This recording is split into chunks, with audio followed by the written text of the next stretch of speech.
What's happening, you crazy carnivores? Big Pit Master Shane D back again with another 5 things. This week we're going to cover 5 food trends that irk the crap out of me. But before we get in there, let me catch you up on what all's going on. If you're going to be in the Decatur, Alabama area come this weekend, come check me out. We'll be there at a big blues and barbecue festival and competition. We'll be cooking with Big Ben Wilson at Q-Bones and filming with BAMBQ. Love to hang out with you. Love to see you. So come on out, say hi. I'd love to hang out with you. If you're in and around the Decatur area, little birdie tells me that the Mark Graham of Gorilla Grills will be there as well. If you got any questions about Gorilla and want to see any of those units in action, we'll have them there, and we'll be cooking on them in competition. All right, so come check us out. Would love to meet you. Love to see you. Hey, and thanks for all the new subscribers. We've got a bunch that's signed on lately. I really appreciate you. Thanks for taking the time to hang with me and be a part of this crazy, this crazy little thing called Pitmaster Shane D YouTube channel. And, just kind of rolling with the punches with me and seeing where this takes us on this crazy journey. But you're not here for all that. You know what you're here for? This week's list of 5 things. 5 food trends that drive me crazy. You know them. You've seen them. You probably dislike them too. Or maybe you feel a little differently than I do. And you love them. And I'd love to hear you argue with me down below. Not necessarily argue with me, but let's debate and have a good time in the comments down below if you don't agree with some of the things I've come up with for this list. When I started making this list, I got to 10 things real easy, and I just cut it off and left the first top 5 because the first ones that jumped in my head. So I didn't really edit this list. Some of these have been on, everyone's radar for a while. Some of them are a little newer, and that's okay. I like keeping it just casual, and I like keeping it off the cuff. So we'll do another one of these here in a couple weeks, and I'll do the rest of the 5 that were out there. But let's jump right in. Number 1, bacon wrapped everything. Man, I've seen everything from briskets to turkeys to pork loins to shrimp and listen, I will say I do like some bacon wrapped things. I love bacon. Love it, love it, love it. It's one of my favorite things, especially on the smoker. But listen, bacon really has its place as an accent, like maybe around a scallop or, I don't know, wrap that thing around a jalapeno popper. Maybe even on a shrimp. Okay, I'm kind of on board with all those things. But man, when you wrap these whole big chunks of meat, a pork butt, a turkey or whatever, and all this bacon, I know why you're doing it. You're doing it so the thing won't dry out, right? That's what you're telling yourself. Oh, I'm going to do this so my pork loin don't dry out. But I got a little secret for you. If you know how to cook it properly, you don't even need that bacon. Now, the place I would put that bacon, if you're going to do it in a pork loin, roll that pork loin out, make a roulade. I've got a video of that showing you how to roll a pork loin out. Check it out in the channel. It's like a minute and a half watch done at super high speed. But man, put some bacon inside a pork loin and put some other stuff in there, some cool cheese or whatever, and roll that thing up and make a roulade out of it. Then I'm on board. Turkey. Everyone assumes they're going to dry out a turkey. And you will if you don't know a couple things. But if you're dry brining your turkey or you're injecting your turkey and you know how to cook it right, guess what it's not going to do? It's not going to dry out. And I'll be honest with you, I don't necessarily want my turkey tasting like bacon any more than I want my turkey parading around trying to be turkey bacon. I don't like either one of those things. I like turkey to be turkey, and I like bacon to be bacon, and I don't need to necessarily to intersect unless it's on a club sandwich. Then we can talk, right? It's used as a garnish. That's a whole different thing. So just stop. Stop bacon wrapping everything. I get it. Bacon is beautiful, and I love it, but it has its limits. So simmer down now. Simmer down on wrapping everything in the bacon. Just make bacon as it is, man, because it's good enough, it's smart enough, and doggone it, it likes to be in your belly.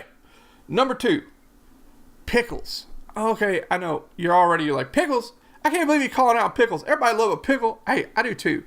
Bread and butter pickles, a good crunchy deal pickle, cold pickle on a hot sandwich on a summer day is amazing. Even like them on my pork sandwich. But you know what I don't like? Pickle ice cream, pickle milkshakes, pickle popsicles, pickle soda. Pickle my pickle that I pickled. And I get it. Pickles have been around since like 2030 BC, right? Cleopatra attributed them as one of her beauty secrets. They actually are responsible for getting, exploration going because we could pickle food put them on these ships, and these sailors could go a long way without supplies and provisions because they had food that was safe, that was pickled. It has its place, and I love the process of brining and pickling and preserving. But man, in today's culture, we've taken it way too far. Just back it up a little bit, roll it back, pickle ice cream. Come on, man. We don't need pickle ice cream. I don't need to brine a turkey in pickle juice. I don't need to brine a pork butt in pickle juice. I don't need to brine a pork loin in pickle juice. Can we just call enough? Come on. Let's let the pickle be a pickle, just like we're going to let turkey be a turkey and bacon be a bacon. And we don't have to put it in everything. Come on. Enough of the pickles. Let them be who they want to be. And I guarantee they never asked to be in ice cream. I promise. The next one. Everyone complains about this one, and I'm not going to beat it because I get it. But I am tired of seeing it. Pumpkin spice everything. Pumpkin everything. Pumpkin, your pumpkin, that's your pumpkin, that's your pumpkin. You know what else I hate? When they're releasing pumpkin spice lattes for the fall on the 4th of July. And you got Uncle Sam, God bless America, 4th of July fireworks next to your fall pumpkin spice latte, next to the Santa Claus, all on the store display shelves at the same daggum time. Stop it. Just stop it. Can't we enjoy the moment? Can't we just be in the moment? Can't we appreciate summer for summer and fall for fall and Christmas for Christmas and Easter for Easter? Can we?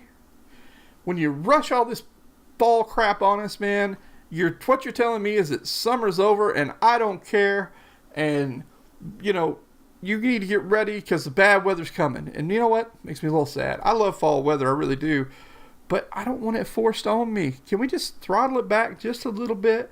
Let me enjoy my warm weather before you force your pumpkin spice chai mocha chocolate grande on me. Come on. Can we just do that? Help me out a little bit. Number 4.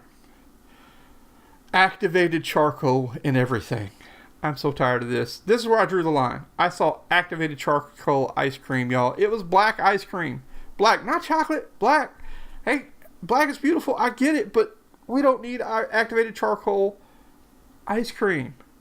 Don't really need it in rubs. Hey, it has its place. It has medical benefits.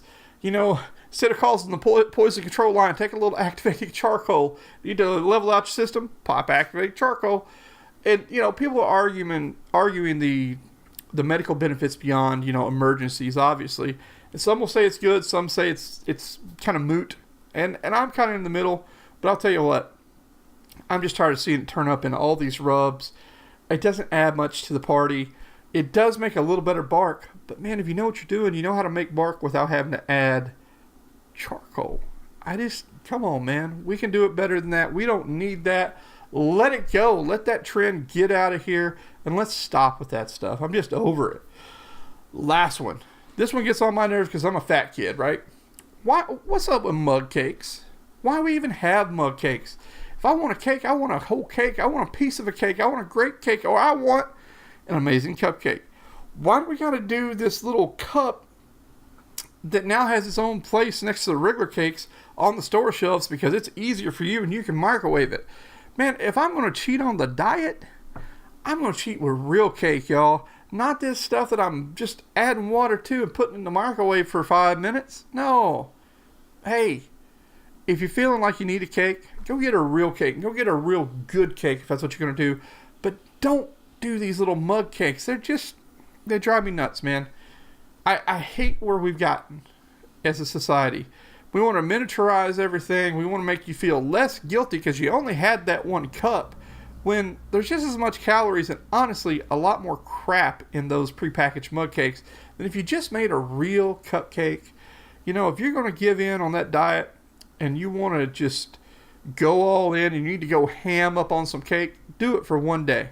One day. Eat that whole cake. Get back on the pain train tomorrow of your diet. I'm all for that. But a mug cake?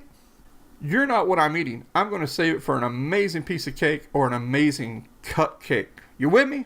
You with me?